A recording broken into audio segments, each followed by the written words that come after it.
Muy bien, pues muy buenas tardes. Les damos nuevamente la bienvenida también a quienes nos acompañan a través de la red social Facebook. Pues es un gusto que nos estén acompañando en esta tarde. Bienvenidas y bienvenidos a este tercer ciclo de webinars UNICEPES 2025. Del 24 al 31 de octubre abrimos este espacio gratuito de formación con la intención de seguir aprendiendo, compartiendo y creciendo juntos. Nos alegra profundamente contar con su presencia en esta iniciativa que promueve la excelencia profesional y el desarrollo académico en áreas claves para el mundo actual. Gracias también por acompañarnos en esta sesión, ya sea vía Zoom o desde la transmisión en Facebook Live. E invitamos a quienes se encuentran en Facebook a unirse a la sesión de Zoom a través del enlace que se encuentra en la descripción en la parte de abajo de la transmisión. Les recordamos que las constancias de participación se enviarán únicamente a quienes permanezcan conectados durante al menos el 80% en esta sesión y al ingresar en Zoom, su asistencia queda registrada de forma automática, por lo que no es necesario llenar ningún otro formulario adicional. Hoy contaremos con la presencia del doctor Hugo Rubén Berrios Arbey, quien desde Chile impartirá el webinar titulado Programa de Gestión Sanitaria en Atención Primaria. A lo largo de esta exposición, él compartirá un diagnóstico sobre la resolutividad sanitaria, identificando las brechas que generan mayores listas de espera. Además, se propondrá un programa formativo enfocado en fortalecer las competencias de gestión de los directores clínicos. Le damos la más cordial bienvenida al doctor Hugo Rubén Berrios y le cedemos por primera vez el micrófono en este espacio para que pueda dirigir unas palabras a quienes ya se encuentran conectados esta tarde. Adelante, doctor. Muy buenas tardes, muchas gracias. Un gusto saludarles y agradezco a UNICEF el espacio para poder compartir la experiencia que he podido desarrollar en Chile y poder dialogar con ustedes en las distintas latitudes y distintas realidades que conocen. Así que espero que sea de su interés lo que voy a presentar y finalmente en la presentación podamos generar alguna instancia de crecimiento, como siempre propician esta actividad académica. Muchas gracias. Muchas gracias, doctor. Bueno, pues ahora me permitirá eh, dar lectura a la amplia trayectoria y experiencia del doctor Hugo Rubén Berrios Arbey. Él es doctor en investigación y docencia por esta Casa de Estudios UNICEPES. Es magíster en salud pública por la Universidad de Chile y diplomado en salud familiar por la Pontificia Universidad Católica de Chile. Además, es licenciado en Tecnología Médica por la Universidad de Valparaíso. Ha complementado su formación con especializaciones en oftalmología y optometría, medicina preventiva, gestión en instituciones de salud y economía de la salud.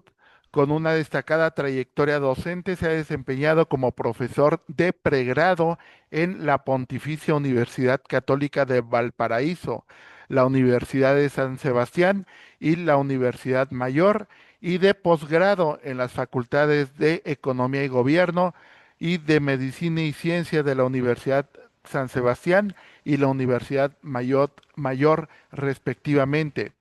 Actualmente ejerce como coordinador del programa de salud poblacional en el Departamento de Salud Pública en la Universidad San Sebastián.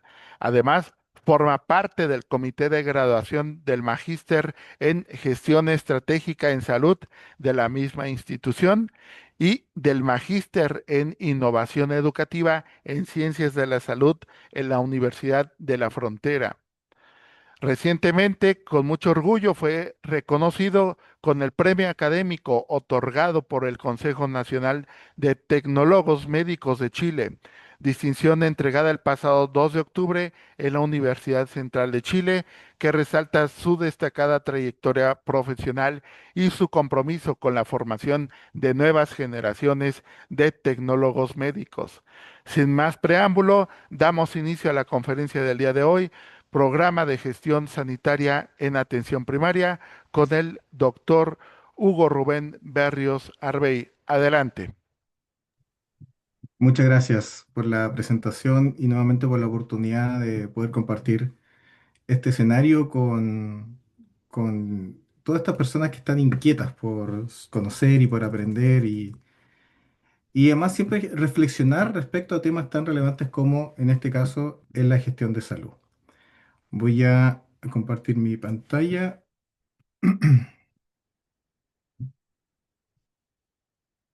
Ahí deberían estar viendo la pantalla completa. Si me confirman, por favor.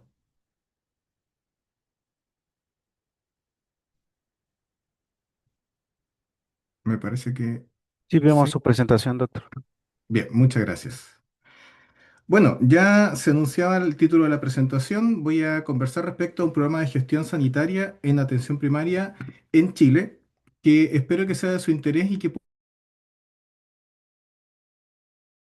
ver ustedes en sus respectivos países. Podía ver en el chat ahí que desde distintos estados se han conectado, lo que claramente le da más valor todavía, perdón, a esta presentación. Para contextualizar la situación, quiero comentarles brevemente cómo funciona nuestro sistema sanitario en Chile, para que se entienda la motivación de este trabajo. Al igual que en muchos países, nuestro sistema de salud se basa en las funciones de los sistemas de salud, mediante el modelo Kutsin, que tiene la función de rectoría, la función de financiamiento y la provisión de servicios de salud orientado a nuestros usuarios y también a la generación de recursos. En el Estado de Chile, el rol rector lo tiene el Ministerio de Salud, como se ve en este esquema, que es la figura política que finalmente conversa entre el Poder Ejecutivo y el Poder Legislativo para proponer las estrategias de mejora y definir la asignación de presupuesto para poder resolver los problemas sanitarios del Estado. Este Ministerio de Salud trabaja nutrido o alimentado por la información que entrega la Subsecretaría de Salud Pública y la Subsecretaría de Redes Asistenciales. Y es la Subsecretaría de Salud Pública la que se encarga precisamente de definir el seguro de salud, es decir, el tema de financiamiento, la recaudación, la mancomunación y la distribución de los dineros, para que los prestadores de salud, tanto los institucionales como los individuales, puedan resolver las necesidades sanitarias de la población. Podría decirse en términos simples que la Subsecretaría de Salud Pública define el qué se desea hacer. Por ejemplo, definir un programa de inmunizaciones, un programa de resolutividad de especialidades, un programa de medicina preventiva. En el fondo define el qué se requiere. Y a su vez, el ministerio también trabaja de la mano con la Subsecretaría de Redes Asistenciales, que trabaja el cómo y el dónde se van a ejecutar estas estrategias propuestas por salud pública. De tal manera que el Sistema Nacional de Servicios de Salud es donde la población, ¿cierto?, recibe las prestaciones sanitarias en los hospitales y en los centros de salud familiar. De esa forma, la atención primaria de salud es que la que recibe la comunidad, otorga las prestaciones, deriva a los niveles de atención de mayor complejidad y evalúa cómo se está haciendo uso de los recursos para definir si estamos o no siendo eficientes en la entrega de servicios. Cuando esta eficiencia no se logra adecuadamente, se debe coordinar con la Subsecretaría de Salud Pública para establecer las brechas de financiamiento que sean necesarias para dar cobertura a los problemas de salud. De esta manera, el Estado provee el servicio sanitario a la población, bajo un modelo escalonado, un modelo que define distintos niveles de atención, entre el nivel primario, secundario y terciario, bajo la estructura del modelo de atención institucional. En este sentido, el modelo de atención institucional corresponde a la prestación de servicios por parte del Estado. En Chile no es el único modelo de atención que tenemos. Tenemos también un modelo de libre elección. ¿Y por qué hago esta precisión? Porque ocurre que nuestro sistema de salud es mixto, donde la gran mayoría de la población que tiene problemas de salud serios se atiende a través del Seguro Social en el Fondo Nacional de Salud, que es provisto por el modelo de atención institucional, y la menor proporción de población chilena, que es la que característicamente tiene los más altos ingresos, se atiende en el sistema de salud privado mediante la libertad de elegir dónde quiere atenderse. Eso provoca una inequidad de acceso, dado que las personas con más enfermedades y con mayor costo acceden a los servicios de salud social, mientras que las personas de mayores ingresos, que característicamente tienen menos problemas de salud, pueden acceder a la prestación desde el sistema privado. Esta aclaración no la hago con un juicio crítico ni moral respecto a si acaso el sistema privado es bueno o es malo, o si el sistema público debiera o no ser universal, sino que planteo el escenario dado que en Chile tenemos la posibilidad de atendernos a través del sistema institucional del Estado, con poco presupuesto y alta demanda, o eventualmente atendernos en el sistema privado, donde a cambio de un pago extra podemos acceder a las prestaciones sin lista de espera. Acá la audiencia podrá tal vez sacar unas conclusiones y decir, en Chile eso no debiera ocurrir, debiéramos tener solamente un sistema de acceso universal, trabajado bajo el seguro social. Pero la realidad es que la población le acomoda, en cierto modo, este modelo. Lo vemos acá en unos reportes, en unas notas de prensa, donde esta dicotomía entre un sistema de salud público y privado ha sido motivo de discusión durante varios años ya, y más aún en la última década. Se aqueja, digamos, la comunidad de que existe una distinción de clases en la salud, donde las personas más pobres deben aceptar el modelo institucional de poco presupuesto, mientras que las personas más ricas tienen la libertad de hacer un pago extra y acceder a prestaciones más rápidas. Sin embargo, cuando se le pregunta a la población si prefiere tener un sistema social único o poder elegir, vemos que la gran mayoría de las personas encuestadas, por lo menos, quieren mantener esa libertad de elección. O sea, a pesar de que se reconoce esa inequidad, la gente todavía en Chile quiere poder elegir si se atiende por el público o por el privado. ¿Y por qué? A pesar de que el sistema privado parece ser más injusto desde el punto de vista del financiamiento, ¿por qué las personas todavía le ven el atractivo al sistema privado? Es porque el sistema público está sobredemandado. Bien, tenemos listas de espera cada vez mayores. Las personas que requieren una atención médica quirúrgica, como dependen del sistema de seguro social, que es un sistema de reparto, deben esperar mucho tiempo, largas listas de espera de especialidad para poder resolver sus problemas. Entonces, a pesar de que se reconoce que el sistema público y el privado generan una inequidad de acceso dado el precio que se paga por la prestación, la comunidad chilena todavía quiere tener esa libertad de elegir. Pero eso no conversa muy bien con los principios de la salud pública, que buscan la equidad, el acceso justo bajo esta filosofía de la justicia social, ¿verdad? Con calidad y con rapidez. Eso es lo que norma las funciones esenciales de la salud pública. Y nosotros en Chile trabajamos efectivamente bajo un modelo de salud pública. La salud pública en el fondo no se refiere a la salud del sector público, sino que se refiere a la salud de las poblaciones. Por tanto, trabaja en base a diagnósticos epidemiológicos, es decir, la cantidad de personas enfermas, la tasa de mortalidad, la cantidad de personas con dependencia. En este caso hablamos de indicadores epidemiológicos, pero también sus determinantes, es decir, por qué ocurre que cierta parte de la población tiene más o menos enfermedad o mortalidad. De esta manera, nuestro sistema sanitario no trabaja solo en base a la epidemiología, sino que trabaja en base a los determinantes del estado de salud de la población. Y eso ha motivado que nuestro sistema de salud actual se reforme constantemente. En Chile hemos tenido un número importantísimo de reformas de salud, desde la colonia hasta la fecha actual. Pero la reforma más importante es la que vimos en el año 2005, donde se reestructura el sistema de salud y se definen cinco objetivos principales y uno de ellos es la generación de garantías explícitas de salud, este GES que aparece acá. Esto significa que el Estado reconoce ciertos problemas de salud como prioritarios respecto a que el acceso debe estar garantizado, así como debe ser una atención oportuna y rápida, con alta calidad y con protección financiera.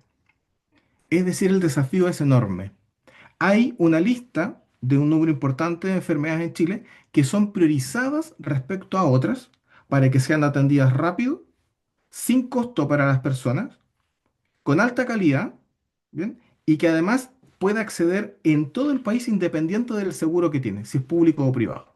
Lo que suena muy bien, porque propende a la equidad y a la atención eficiente de los problemas de salud. Pero esto genera una sobrecarga en los niveles de atención. Nuestro modelo de atención institucional, es decir, del Estado, trabaja bajo este modelo de atención primaria, secundaria y terciaria. Es decir, que la resolutividad médico-quirúrgica de especialidades que se dan en el nivel terciario o la confirmación diagnóstica que se dan en el nivel secundario depende del trabajo que haga el nivel de atención primaria. Clásicamente se dice que la atención primaria es el nivel de menor complejidad, pero aquí yo siempre hago una salvedad. Se refiere a la menor complejidad técnica, tecnológica. Porque efectivamente, en la atención primaria es donde hay menos presupuesto para comprar, por ejemplo, resonadores magnéticos o para hacer procedimientos quirúrgicos. Pero es a la atención primaria a donde llega más del 80% de la población con todo el abanico posible de problemas sanitarios. Y tiene la enorme responsabilidad de poder discriminar entre quién puede atenderse en el nivel primario y quién debe ser remitido al nivel secundario. Entonces es altamente complejo dada la demanda asistencial que tiene este nivel de atención primaria. Cuando el modelo de salud pública y el modelo escalonado a nivel de atención trabaja con una puerta de entrada, que es la atención primaria, lo que estamos diciendo es que el rol del equipo sanitario debe filtrar a la población. Y esa figura es la del gatekeeper. El gatekeeper es el concepto que se utiliza para definir a este profesional de salud, que puede ser un general practitioner, puede ser un médico general o un médico de familia, que define quiénes son los pacientes que deben mantenerse en la atención primaria y quiénes deben ser remitidos al nivel secundario. Y el Estado de Chile ha establecido como una meta sanitaria que la gran mayoría de los problemas de salud deben ser resueltos en el nivel primario. Por tanto, no se mira con buenos ojos la derivación al nivel secundario. Debe ser estrictamente cuidadosa, debe ser altamente eficiente para cuidar los costos de la atención del sistema de salud. Y eso porque estamos trabajando con un seguro social que es de bajo presupuesto. Es decir, que nuestro sistema define que la resolutividad debe darse a través del modelo de atención institucional y en los centros de salud familiar, que son los responsables de las acciones de prevención, promoción y además de medicina curativa. Ustedes comprenderán entonces que este modelo de salud con un equipo de cabecera, con un equipo de salud familiar, donde tenemos médicos generales, tenemos enfermeros, nutricionistas, pueden verse sobrepasados por la demanda asistencial, porque aquí llega el paciente que finalmente debe ser remitido a neurocirugía, el paciente que debe ser remitido a oftalmología, que debe ser remitido a otorrinolaringología. Entonces, el modelo de atención institucional aporta además un programa de reforzamiento de atención primaria, que son programas con financiamiento extra, financiamiento, un ítem de presupuesto independiente, para entregar los recursos financieros y solventar estas prestaciones de especialidad en el mismo nivel de atención primaria. Y eso está estructurado bajo criterios normativos, instrumentos ministeriales, que están adecuadamente, son adecuadamente coherentes con lo que establece nuestro código sanitario. Entonces la resolutividad en Chile es compleja, porque debe ser altamente resolutiva en atención primaria, pero con poco presupuesto.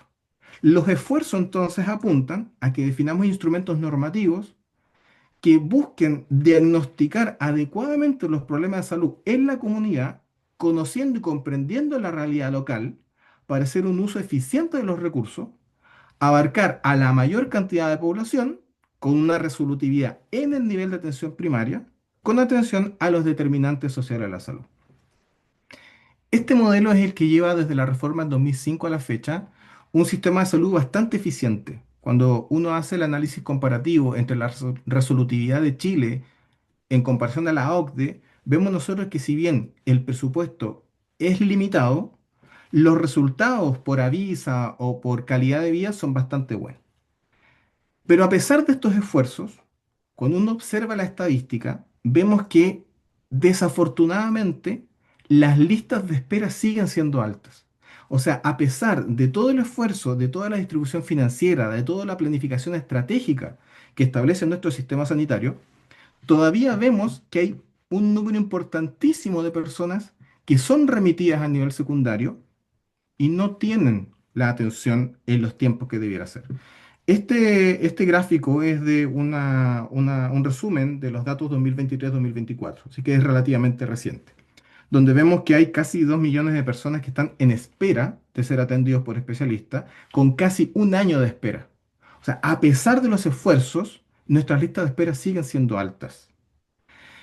Y resulta que la especialidad médica que mayor lista de espera tiene es la oftalmología, que es justamente el área de especialidad clínica en la que yo trabajo.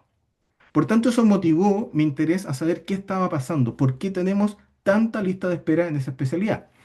Como el Estado distribuye los dineros de manera proporcional a lo largo de nuestro país en todos los servicios de salud, uno esperaría, ¿cierto?, que dado que la población chilena no tiene características epidemiológicas muy diferentes, no tiene características genéticas diferentes entre el norte, el centro y el sur, uno esperaría que la lista de espera en cada una de las regiones sea relativamente proporcional. Sin embargo, cuando hice un análisis profundo por región, me encuentro con que las listas de espera son tremendamente heterogéneas en los distintos servicios de salud del país. Lo que llama la atención porque si el presupuesto es el mismo distribuido proporcionalmente entre las regiones y las características de la población no son diferentes entre las distintas regiones del país, ¿por qué tenemos listas de espera tan asimétricamente distribuidas? Tenemos servicios con alta lista de espera y tenemos servicios con baja lista de espera. ¿Dónde estará la explicación entonces? Parece ser que el problema va más allá de solo lo financiero. Esto obedece al modelo de atención institucional, como bien decía, es el sistema de salud del Estado, no el privado. ¿Por qué aclaro esto del sistema de salud del Estado y por qué lo hago relevante? Porque el sistema de salud del Estado es el que trabaja bajo un seguro social, del cual el Estado es responsable de proveer la atención que requiere la comunidad. Analicemos brevemente un esquema de mercado para que hablemos en lenguaje técnico más o menos similar. Aquí tengo unos gráficos muy sencillos. Son tres gráficos de mercado. Lo que tengo acá en el eje Y son precios y en el eje X son cantidades. Y aquí vamos a representar ofertas y demandas. Cuando usted es alguien que ofrece un servicio, mientras más le paguen por ese servicio, evidentemente más producto va a generar. Mientras que si poco le pagan por ese servicio, usted probablemente produzca poco producto. Entonces, cuando vemos una curva de oferta, nosotros nos encontramos con esa pendiente. Eso es lo que entrega nuestro sistema de salud. Nuestros hospitales, nuestros SESFAM, eso entregan. Mientras más alto sea el presupuesto, obviamente más prestaciones vamos a dar. Y cuando uno es un usuario, cuando uno es un cliente, dicho en términos de mercado, mientras más costosa sea la prestación, menos producto va a requerir. Y mientras menos costosa sea la prestación, más producto va a requerir. Por tanto, así se ve una pendiente de demanda. Dijimos que el FONASA, el sistema del Seguro Social en Chile, hace que la población pague muy poco o nada, porque pagamos solo un 7% de cotizaciones en nuestra renta y además con eso cubrimos a parte de la población que no declara renta. Nuestro modelo de atención institucional es para todos los beneficiarios FONASA independientes de sus ingresos. Entonces, el reparto de riesgo hace que la demanda tenga muy bajo precio de costo. Pero con ese precio de costo, los hospitales no pueden funcionar. Eso es lo que vemos cuando se fija un presupuesto. Ahí vemos que la línea de presupuesto corta las prestaciones de la oferta en un punto distinto a la cantidad de prestaciones demandadas por la población, generando una brecha. Esta brecha es lo que define finalmente la lista de espera. Esta es la cantidad de gente que no es atendida por el oferente, pero que sí es demandada como paciente. Entonces, nuestro sistema de salud público sufre de este problema, de la lista de espera por los bajos presupuestos. ¿Cómo se resuelve ese problema? Vamos a extender la línea de presupuesto Y en el gráfico de la derecha vemos que si cambiamos la pendiente de la oferta y cambiamos la pendiente de la demanda, esta lista de espera a mismo presupuesto se reduce. Es decir, que si definiéramos una estrategia más eficiente a menor costo, podríamos reducir nuestra lista de espera. Pero tenemos, en comparación, nuestro competidor que es el mercado privado.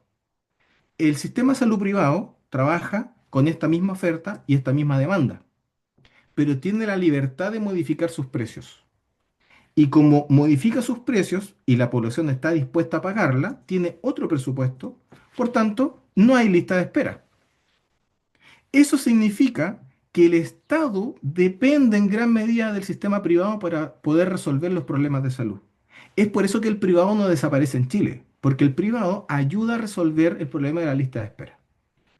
Uno podría plantearse entonces por qué en el Estado no subimos simplemente la inversión y aumentamos los presupuestos, tal vez aumentando la proporción del Producto Interno Bruto.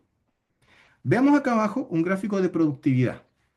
La productividad es marginal decreciente. ¿Qué significa eso? Que yo puedo contratar más profesionales o puedo construir más hospitales y voy a generar mayor cantidad de atención. Pero va a llegar un momento en que por más hospitales que construya y por más profesionales que contrate, no voy a generar más producto porque me va a faltar material quirúrgico, me va a faltar insumos, me va a faltar un espacio físico donde construir un hospital o en último término me va a faltar tiempo. Por eso la productividad sube, se estanca y luego decae. Esa productividad, cuando yo la comparo con el presupuesto disponible del Estado, define quiénes son los trabajadores que están por baja productividad y los trabajadores que están por alta productividad. Entonces, con este presupuesto yo puedo contratar para el sistema sanitario esta cantidad de profesionales. Si yo subiera el presupuesto sin modificar la productividad, reduzco el mercado laboral. Entonces no es tan sencillo como simplemente aumentar los presupuestos. Se debe aumentar la resolutividad por eficiencia, es decir, las estrategias de salud deben no solamente tener más dinero, sino que además deben demostrar que hacen mejor uso de este dinero. Y es por eso que nosotros hablamos de una productividad eficiente y de calidad. Eso es lo que perseguimos con nuestras estrategias de salud. Ahora bien, lo eficiente es aquello que está definido como lo que genera el mayor beneficio al menor costo. Pero la calidad siempre es más difícil de explicar, porque la calidad es polisémica, la calidad depende de quién sea el que está hablando de calidad, el proveedor, el demandante, el Estado. La calidad es compleja de definir. Y por eso, Avedis Donavedian nos presenta el concepto de calidad en salud. La calidad está definida entonces como una dimensión técnica basada en principios médicos y científicos, una interpersonal que habla de los principios éticos y amenidades que son aquellos que dejan contentos al paciente y a su familia independiente de la prestación que se da. ¿Y cómo se mide esto? A través de tres indicadores. De proceso, que habla sobre qué tan bien estamos haciendo el trabajo, cuál es la aceptabilidad que tienen las propuestas, cuál es la adherencia a una estrategia.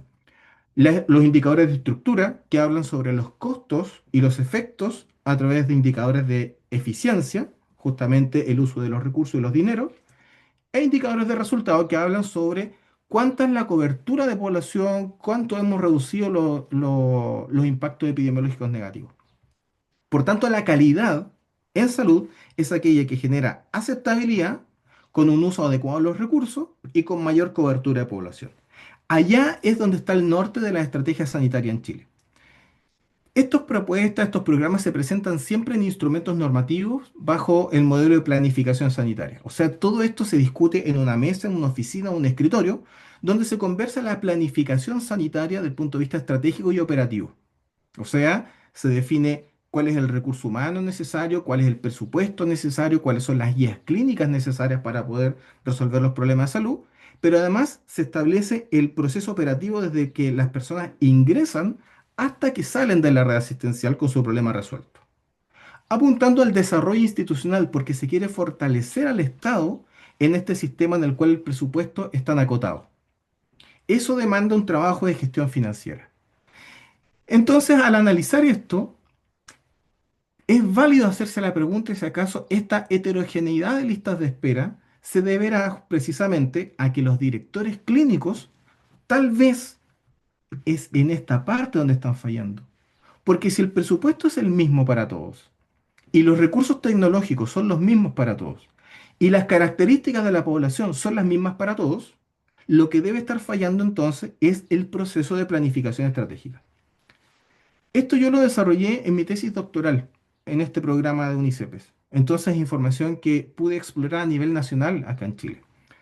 Y una de las estrategias de levantamiento de datos que hice fueron encuestas, en las cuales contacté a los directores clínicos para conocer cuánto dominan de herramientas de gestión, de herramientas de planificación y qué opinan respecto a su proceso formativo, respecto al desarrollo de estas competencias.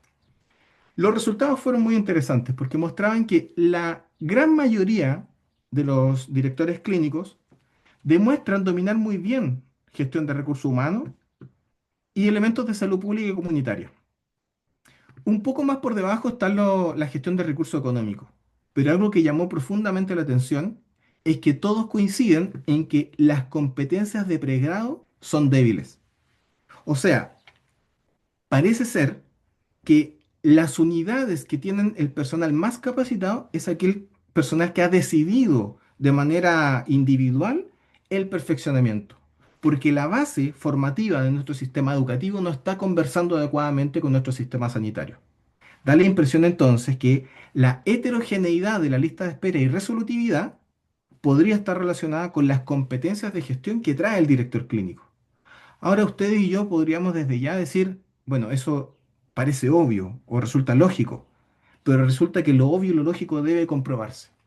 Entonces lo que hice a continuación fue hacer un levantamiento de competencias y se hizo una entrevista a los directores clínicos para ver cómo asociaban la gestión con las competencias para dirigir unidades clínicas y cómo lo relacionan con los procesos educativos formativos que han tenido.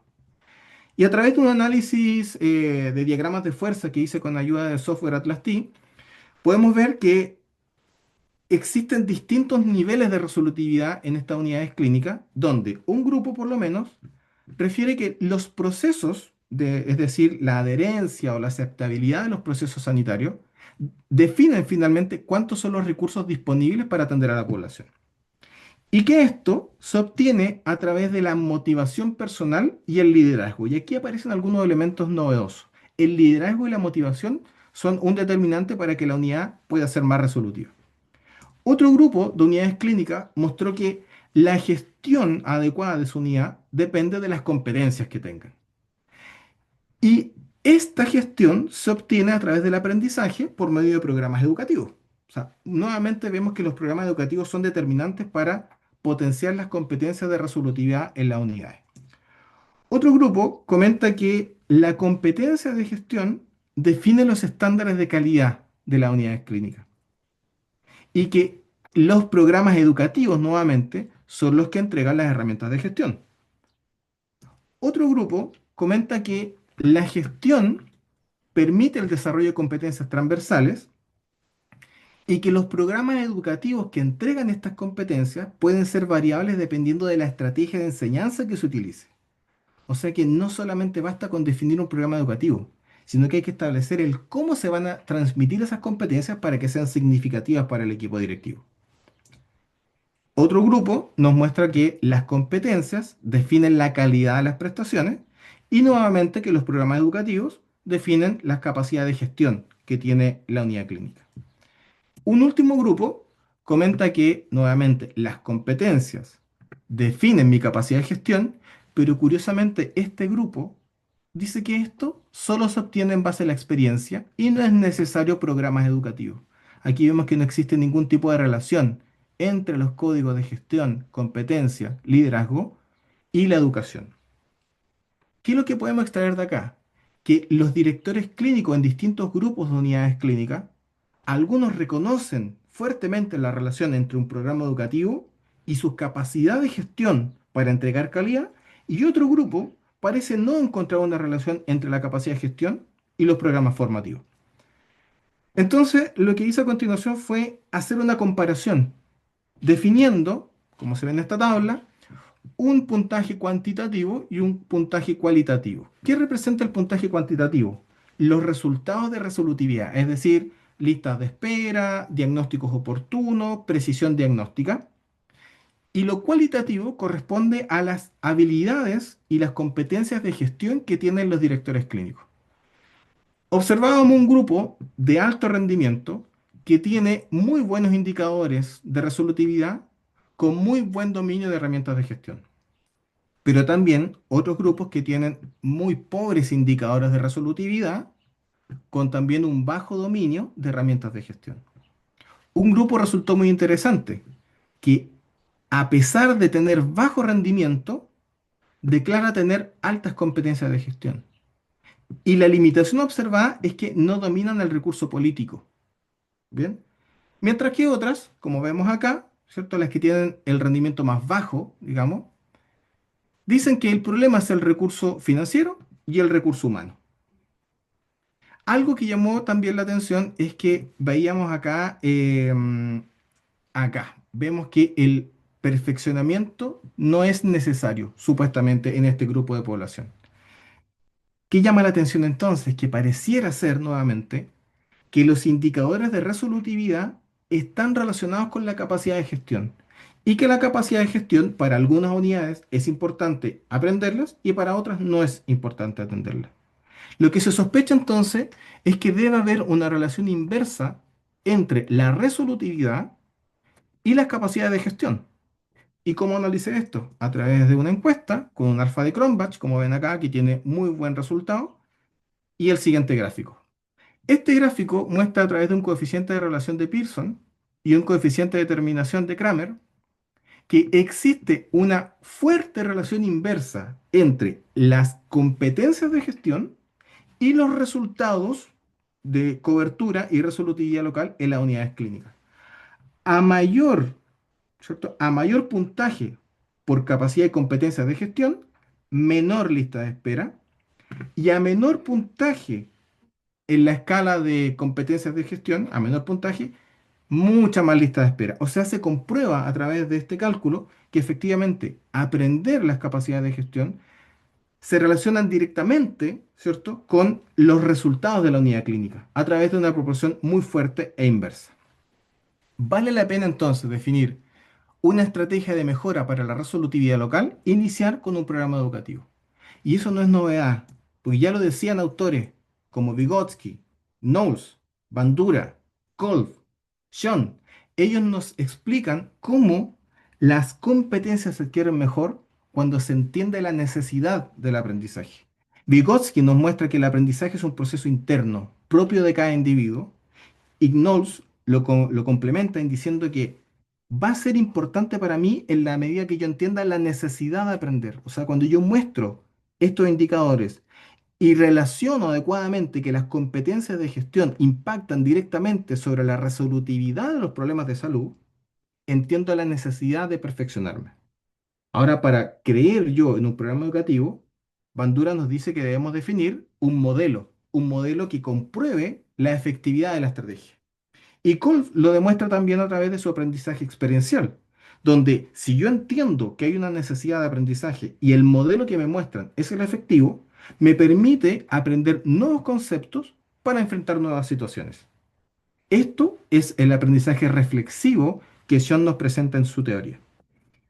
De esa manera lo que hice fue trabajar una propuesta de intervención para aumentar la resolutividad local, basado en el cuadro de mando integral institucional y el ciclo de mejora continua. El Balance Scorecard o el cuadro de mando integral es el eje normativo que dice qué yo puedo y qué no puedo hacer.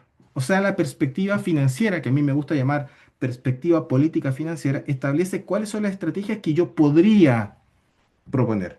Por ejemplo, en el modelo de atención institucional, yo no podría proponer mejorar mis recursos cobrándole a las personas, porque el institucional establece que el seguro social paga. Entonces es algo que yo no puedo proponer. A eso se refiere la perspectiva política financiera. Y la estrategia que yo proponga debe dejar contento a mi cliente. ¿Y quién es mi cliente en el sistema de salud social que tenemos en Chile? Por un lado, los usuarios, los pacientes, y por otro lado, el mismo seguro, el seguro social. O sea, tengo que dejar contentos a las personas que acceden a los centros de salud y también al pagador, que es el Fondo Nacional de Salud. Y esto lo voy a conseguir a través del aprendizaje de las herramientas de mejora para los procesos internos.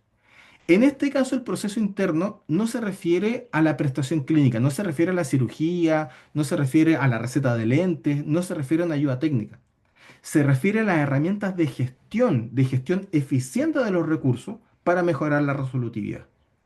Entonces, el proceso interno que se va a abordar acá es justamente la gestión.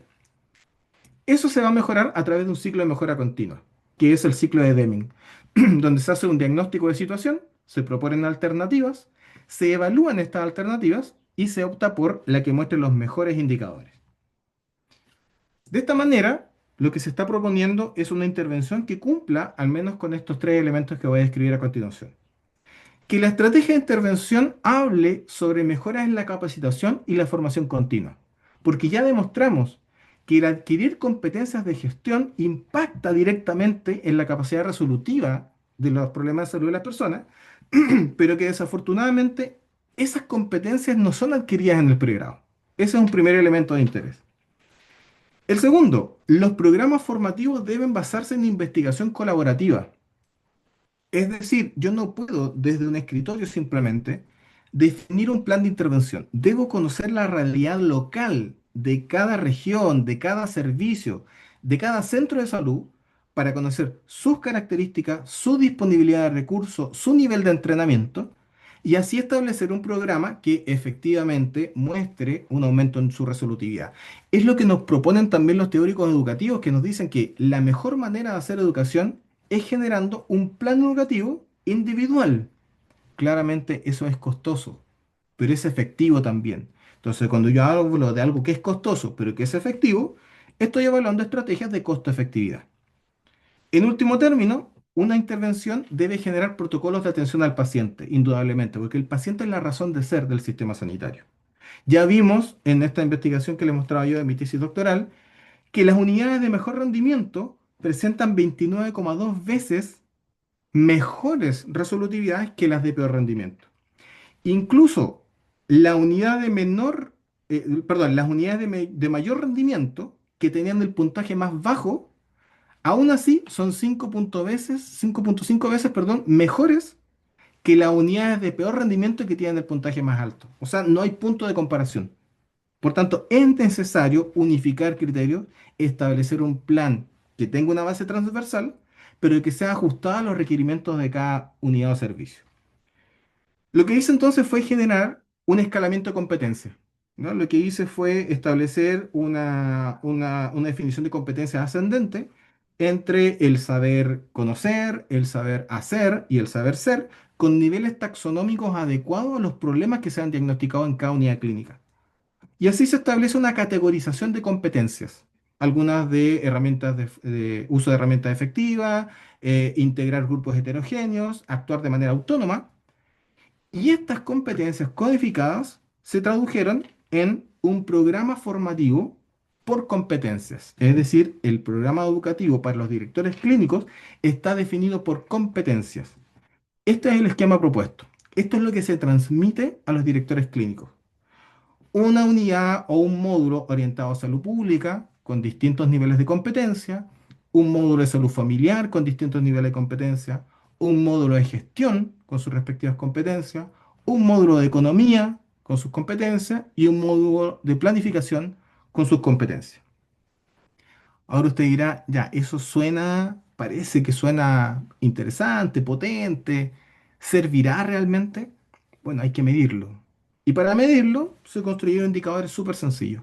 Una tabla de 2x2 a través de un mapa, una tabla de contingencia, donde se compara una estrategia actual vigente y la estrategia propuesta para distintos problemas de salud en distintas regiones del país. Los resultados en el fondo son de costo-efectividad, o sea, el, cuál es la costo-efectividad de la unidad clínica previa al entrenamiento y cuál es el indicador de costo-efectividad posterior al entrenamiento, atendiendo obviamente que buscamos la resolutividad. Esquemáticamente lo voy a explicar también acá, en esta cuadrícula. Esta es una gráfica de costo-efecto, ¿bien? Donde vemos que en el eje X vemos efectos positivos en la población y efectos negativos en la población. Y en el eje Y tenemos costos, costos altos y costos bajos. Cuando se hace el análisis de costo-efectividad, uno identifica en cuál cuadrante está cayendo el resultado.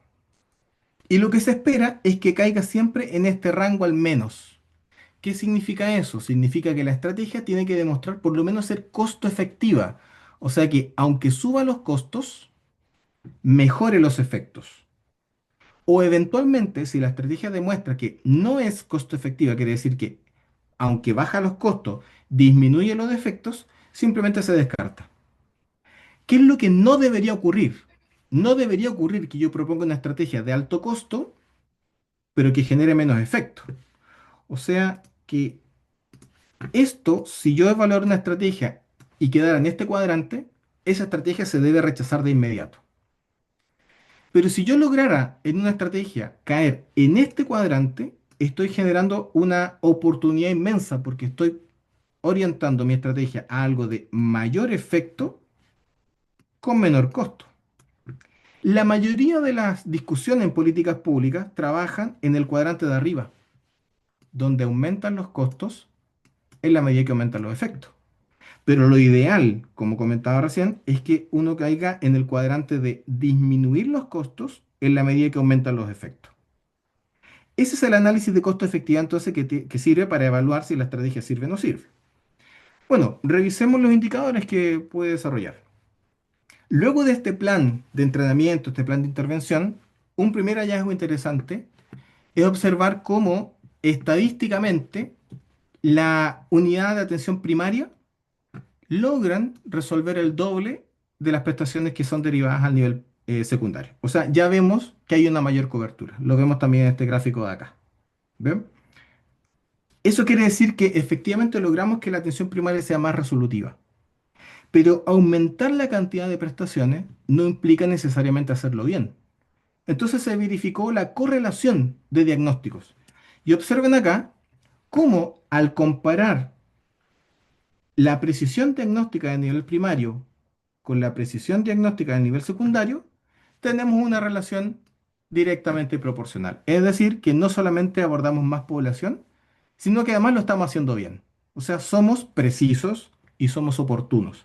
Y eso se repite para los problemas de salud que no son GES y para los problemas de salud GES. En ambos casos vemos que la estrategia resulta tener una correlación directa positiva, lo que ya habla muy bien respecto a los efectos.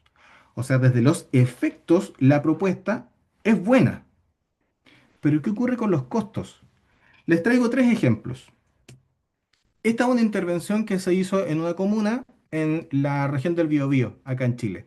Esto está publicado como preprint, si alguien lo quisiera buscar, está publicado como preprint, que habla sobre intervenciones en obesidad infantil a través de un programa cardiometabólico. Esta es la estrategia actual, esta es la propuesta nueva. Lo que vemos es que los costos se reducen significativamente. Pueden observar ustedes acá en este box plot que los costos actuales son tremendamente superiores a los que proponemos en nuestra estrategia. La mayor cantidad de la población logra ser atendida efectivamente a un menor costo. Y en el gráfico de abajo a la derecha van a ver ustedes que se compara el costo de la intervención con el resultado que hablamos de esperanza de vida. O sea, ¿cuánto mejoramos la esperanza de vida de la población por medio de nuestra intervención?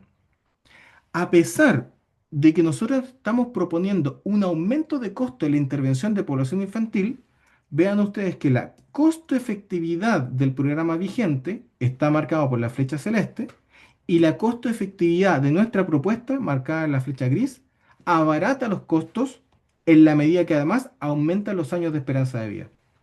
Es decir, que gastamos menos dinero y la gente logra vivir más, a pesar de la inversión.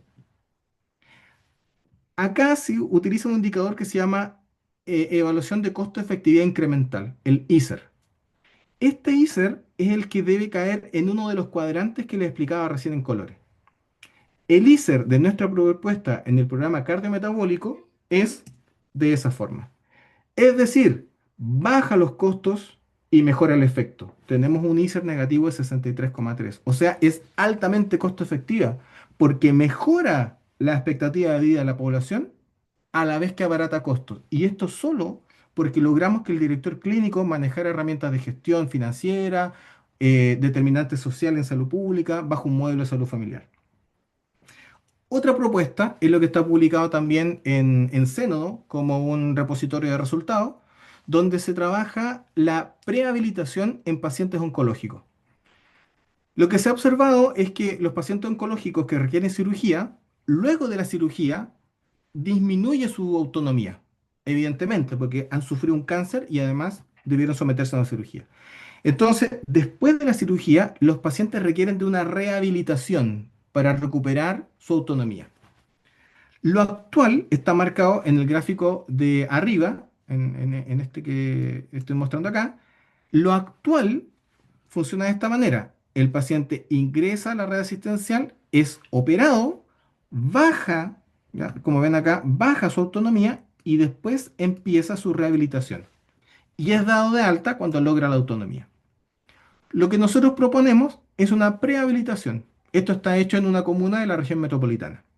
Lo que se hizo en este caso es generar un plan de trabajo interdisciplinario donde la inversión obviamente aumentó porque tuvimos que gastar dinero en preparar a los pacientes previo a la intervención quirúrgica, pero observen cómo la prehabilitación aumenta la capacidad funcional de tal manera que una vez hecho el procedimiento quirúrgico, la recuperación. O sea, sin intervención, la recuperación se produce en el punto A, mientras que con la intervención la recuperación se produce en el tiempo B. Es decir, que a pesar de la inversión, que es mayor, el efecto en la capacidad de recuperar la autonomía es significativamente superior. Lo vemos también en el gráfico de acá abajo, donde vemos que la estrategia actual tiene un equilibrio de mercado de costo-efectividad de 440.000 unidades monetarias, mientras que nuestra propuesta tiene un equilibrio de mercado de solo 200.000 unidades monetarias. Es decir, que abaratamos costos y mejoramos el beneficio. Eso es lo que podemos observar en este programa de intervención de prehabilitación oncológica. Como ven ahí también tenemos un ISER que es de menor costo y de mayor efecto. Es decir, también una costo-efectividad tremendamente atractiva. Por último, este programa, que es un programa que yo quiero mucho porque es lo que trabajé desde mi tesis de magíster o de maestría, como también se lo conoce en otros países, tiene relación con una intervención en oftalmología en la región de Valparaíso, donde se trabaja también con un equipo multidisciplinario para diagnosticar oportunamente una enfermedad que se llama glaucoma. Lo que actualmente se hace tiene esta relación de costo-efectividad. El precio, aquí yo lo simplifiqué en unidades en decenas. Vemos que actualmente para lograr esta cobertura de atención se tiene que pagar este dinero. Con la propuesta de intervención diseñada para este efecto, se consigue esta cobertura de atención con este dinero. O sea, evidentemente, el uso de recursos disminuye cuando se diseña adecuadamente un programa estratégico. Eso en el fondo establece un ISER que también, como ven, tiene una pendiente donde bajan los costos y aumenta el efecto. Es decir, tenemos un ISER, una costo-efectividad incremental tremendamente favorable.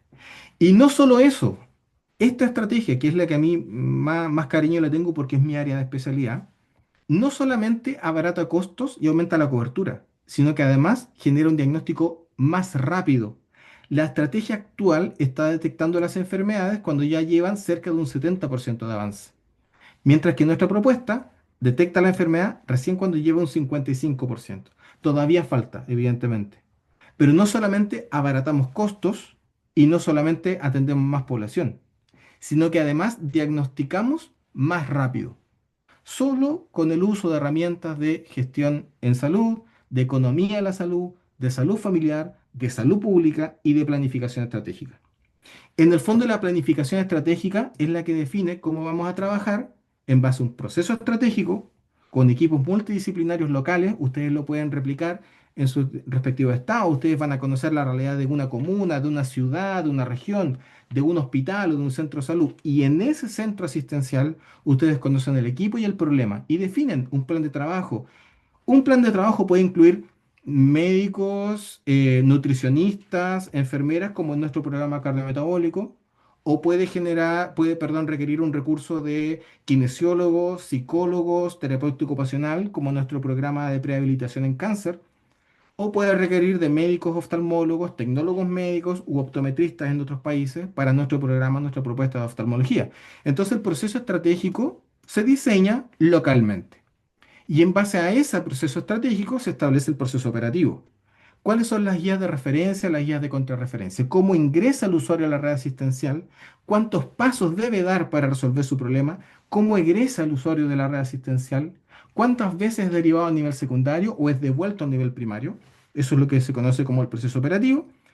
Y además definir el proceso de soporte, la logística, el recurso de farmacia, el recurso de ayudas técnicas, el recurso de insumos quirúrgicos, el recurso de vehículos, por ejemplo, para hacer educación comunitaria en terreno. O sea, el programa tiene que tener un proceso estratégico, un proceso operativo y un proceso de soporte adecuado a la realidad local. Para identificar eso, se requiere hacer un diagnóstico. Y hemos demostrado con estas propuestas que el diagnóstico se consigue cuando los directores clínicos dominan competencias de salud pública, salud familiar, gestión, economía y planificación. Paralelamente se han trabajado otros temas, que son los que muestro aquí a continuación. Por ejemplo, hemos logrado aumentar la velocidad de respuesta de diagnóstico ante los Papa Nicolau. Hemos logrado aumentar la resolutividad optométrica en la unidad de atención primaria oftalmológica. Hemos reforzado la atención primaria en todos los programas de resolutividad de especialidades médicas. Y además hemos logrado aumentar la calidad de vida en los cuidadores de pacientes dependientes. De esta manera se comprueba entonces que la educación adecuadamente dirigida permite que los directores clínicos, cuando hablamos de salud, logren identificar correctamente un diagnóstico de situación y proponer alternativas de mejora que sean altamente costo efectivas. Eso es lo que quería compartir con ustedes y agradezco su atención y por favor quedo atento a preguntas o comentarios que puedan hacer. Muchas gracias, doctor Hugo, por esta presentación sumamente interesante. Seguramente que muchos de los asistentes que provienen de distintos países de América Latina identificarán, sobre todo en la parte de diagnóstica del sistema de salud, pues situaciones muy similares, y lo hablo en el caso particular de nuestro país en México, pero seguramente no es una situación privativa o de Chile o de México, sino que podremos estar identificando en distintas latitudes. Así que bueno, pues ahora abrimos este espacio para las preguntas y más que para preguntas, pues un diálogo que pueda retroalimentar a todos los que estamos hoy presentes. Entonces, pues ya tenemos algunos comentarios y preguntas a través de la plataforma de Zoom. También pueden levantar la mano por la misma plataforma o bien a quienes nos acompañan a través de la red social de Facebook hacerlo a través de la misma. Bueno, pues ya veo una mano levantada de Giovanni Laruso, a quien le cedemos el micrófono. Adelante.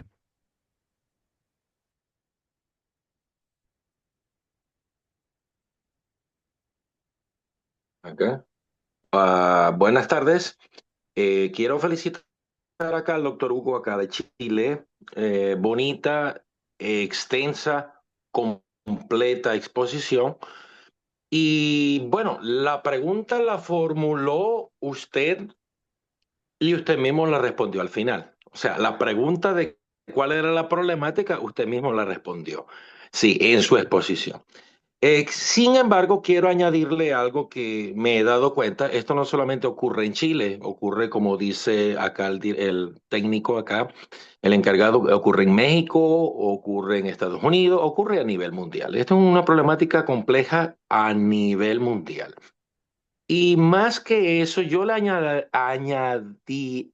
añado, pues un componente, una variable que es el plan de concientización. Usted habló del plan de planificación operativo, de soportes planificativo.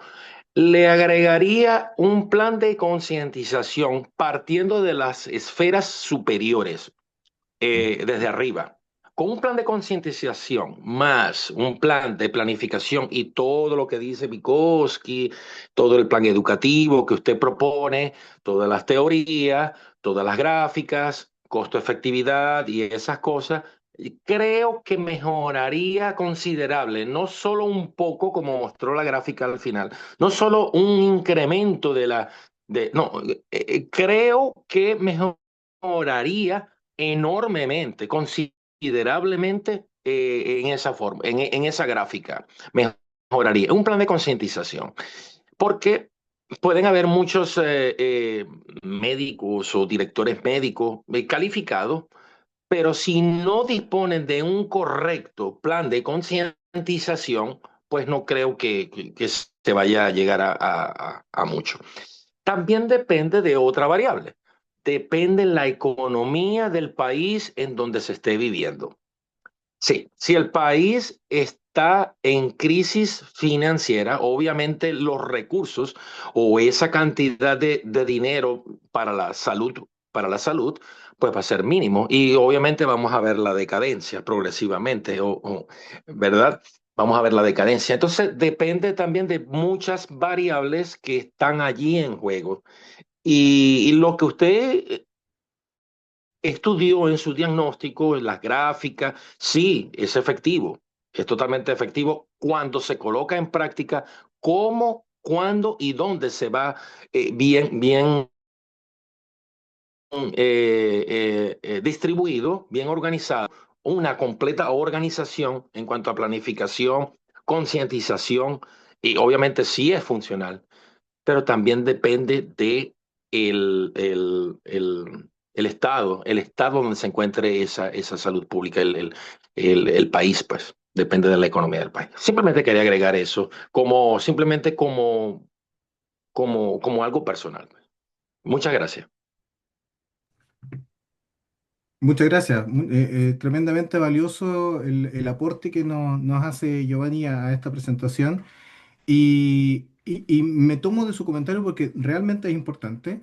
Puedo incluso responder en parte al tema que se pone en tapete porque efectivamente el proceso de concientización, que es lo que nosotros trabajamos desde la gestión del cambio, es muy distinto dependiendo de la especialidad con la que se va a trabajar. Yo podría comentarles que de los tres trabajos que se presentaron acá, el de oftalmología es el que más costó, porque es donde hubo la mayor resistencia al cambio.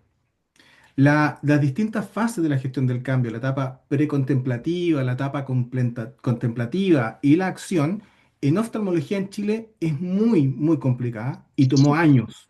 Mientras que la intervención, por ejemplo, en salud cardiometabólica fue mucho más rápida. Entonces, el punto que usted señala es muy importante y clave y le agradezco también el aporte a esta presentación.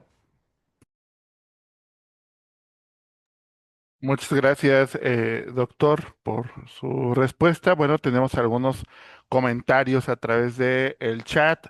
Nos dice Camilo Vaz del Campo.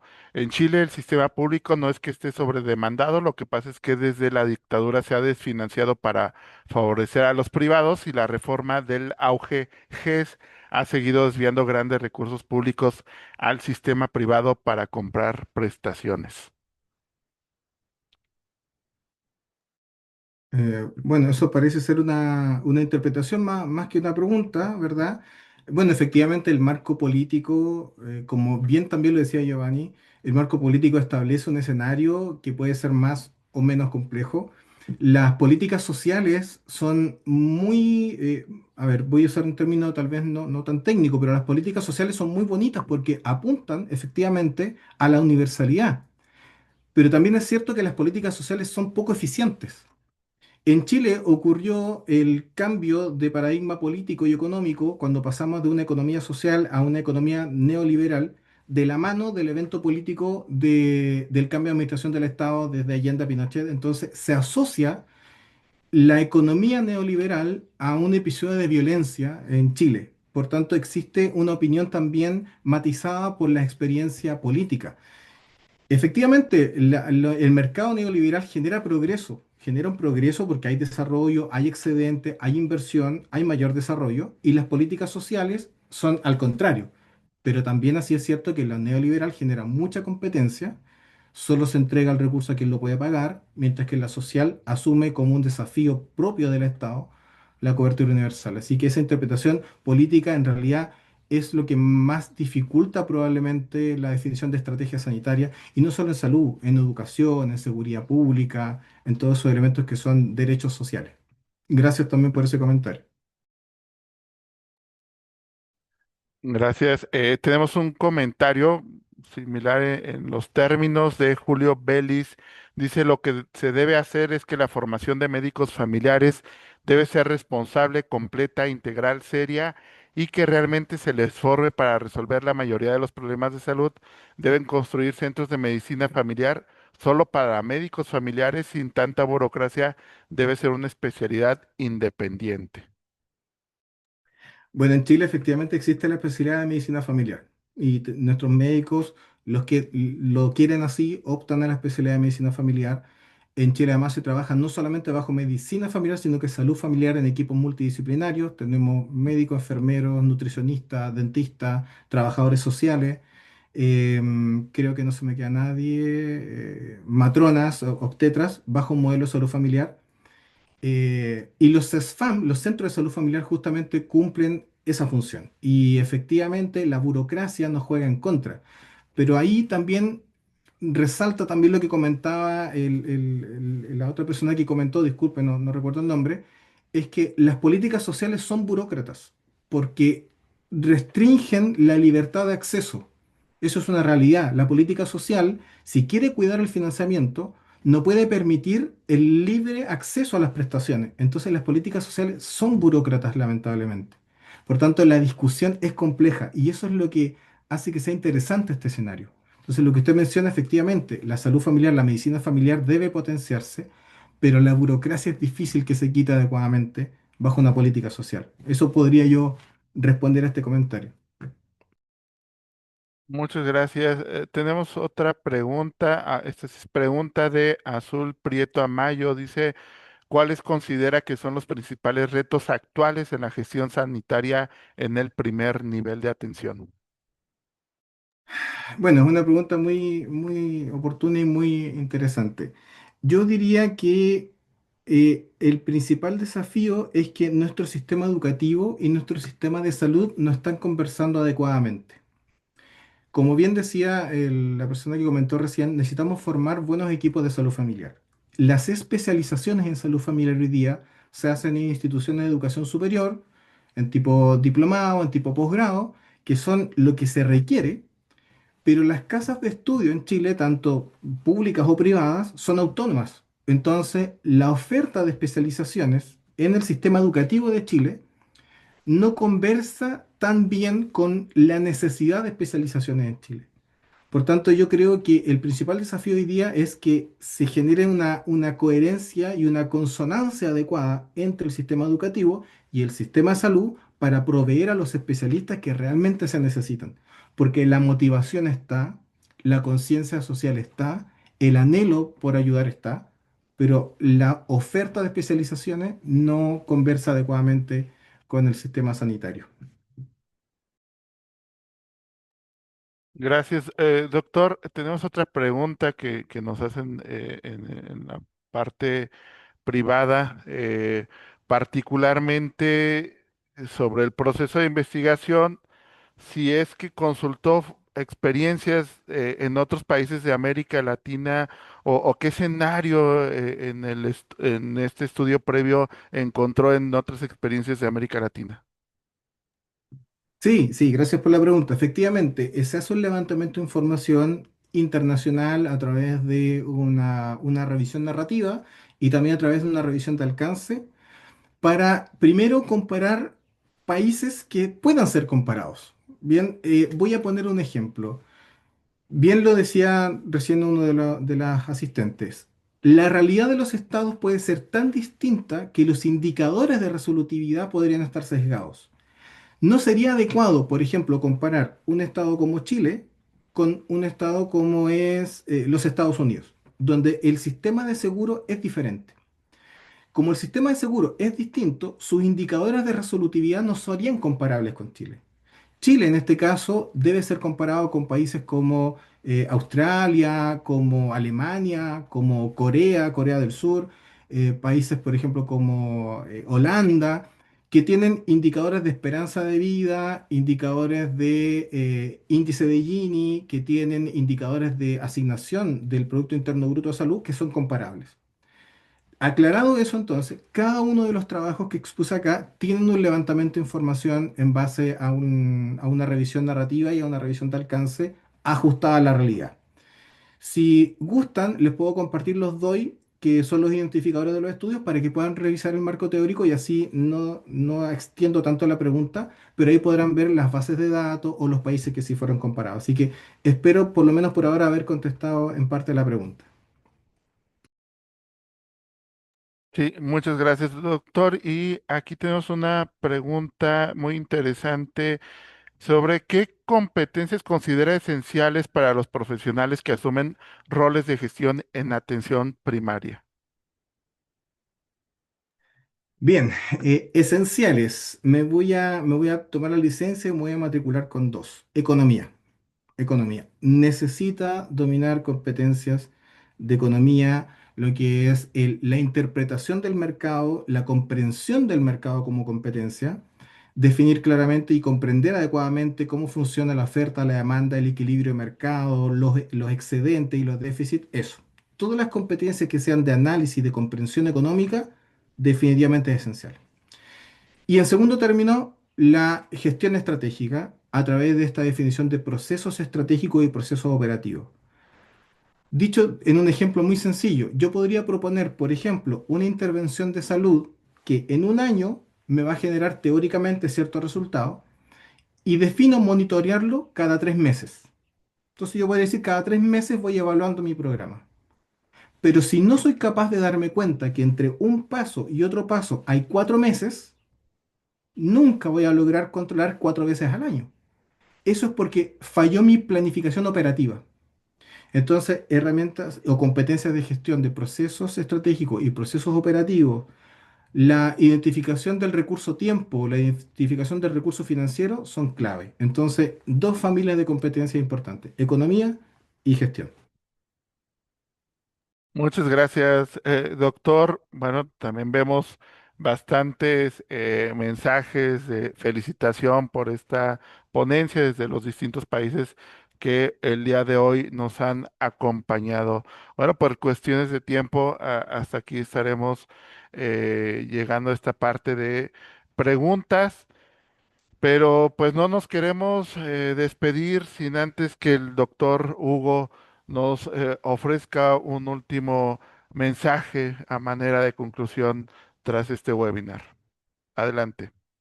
Bien, gracias. Y creo que justo este mensaje coincide con el último requerimiento del chat, que también ha apuntado un mensaje a futuros profesionales. Bueno, primero entender que quienes nos dedicamos a salud, habitualmente en la escuela secundaria nos enseñan que el que quiere ser médico es aquel que le gusta la ciencia. Cree que está en tubo de ensayo, que está en un, no sé, por todo lo que sea la biología, la química. Pero en realidad los que nos dedicamos a salud somos eminentemente sociales. Porque si quisiéramos ser científicos, hubiésemos elegido otra área, hubiésemos elegido la química, hubiésemos elegido la física. Pero elegimos la salud, las carreras de la salud, porque somos sociales, porque nos interesa las personas, nos interesa el bienestar de las personas. Entonces el mensaje es a que cuando tengan ese llamado social, cuando quieran entender un poco cómo se comportan las comunidades, no le tengan miedo a eso. Intervengan en lo cualitativo, entrevistan a las personas, conozcan a la comunidad y de esa manera van a identificar los problemas con mucha mayor precisión. Con eso podría cerrar.